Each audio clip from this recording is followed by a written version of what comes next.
150 gram இஞ்சி எடுத்துருக்கோம். அதுக்கு 100 கிராம் வெல்லம் எடுத்தால் போதும். கொஞ்சம் கருவேப்பிலை, லெமன் சைஸ் புளி எடுத்துக்கோங்க. 2 வெங்காயம், 2 பச்சை மிளகாய் எடுத்துக்கலாம். இப்போ தேங்காய் எண்ணெய் ஊற்றிடலாம். கொஞ்சம் தேங்காய் எண்ணெய் அதிகமாக இருந்தாலும் பரவாயில்ல. இப்போ எண்ணெய் நல்லா சூடாயிருச்சு. எடுத்து வச்சுருக்க வெங்காயமும் பச்சை மிளகாயும் சேர்த்துடலாம்.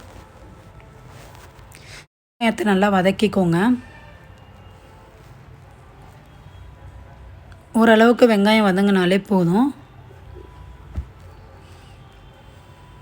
இப்போ ஓரளவுக்கு வெங்காயமும் பச்சை மிளகாயும் நல்லா வதங்கியிருக்கு. இப்போ நம்ம கொஞ்சம் கருவேப்பிலை சேர்த்துக்கலாம். இப்போ நம்ம துருவி வச்சுருக்க இஞ்சியை சேர்த்துடலாம்.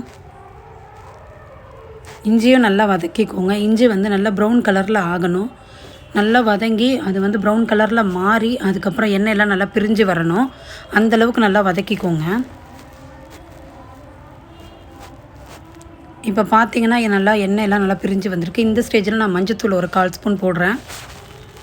கூடவே 1/2 ஸ்பூன் மிளகாத்தூள் சேர்த்துக்கிறேன். வெறும் மிளகாத்தூள் தான் சேர்த்துக்கிறேன். இப்போ இதையும் நல்லா வதக்கிடலாம். பச்சை வாசனை போகிற வரைக்கும் நல்லா வதக்கிக்கோங்க. இப்போ கொஞ்சம் பெருங்காயம் சேர்த்துக்கோங்க. இப்போ நல்லா வதக்கிக்கோங்க. தேவையான அளவுக்கு உப்பு சேர்த்துக்கலாம். இப்போ நம்ம கரைச்சி வச்சுருக்க புளியை சேர்த்துடலாம். புளி தண்ணி ரொம்ப திக்காக இருக்கணும்.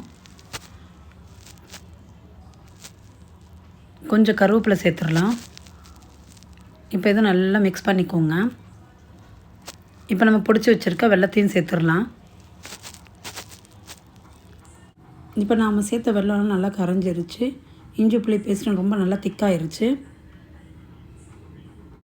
இஞ்சி புளி பேஸ்ட்டை நீங்கள் அடிக்கடி செஞ்சு சாப்பிட்டீங்கன்னா டைஜஷன் ப்ராப்ளம் இருக்காது. இந்த ஓணம் பண்டிகையில் மலையாளிஸ் எல்லாருமே இந்த இஞ்சி புளி இல்லாமல் சாப்பிடவே மாட்டாங்க. நீங்களும் உங்கள் வீட்டில் இந்த ரெசிபியை ட்ரை பண்ணி பார்த்துட்டு எங்களுக்கு எப்படி இருந்ததுன்னு சொல்லுங்கள்.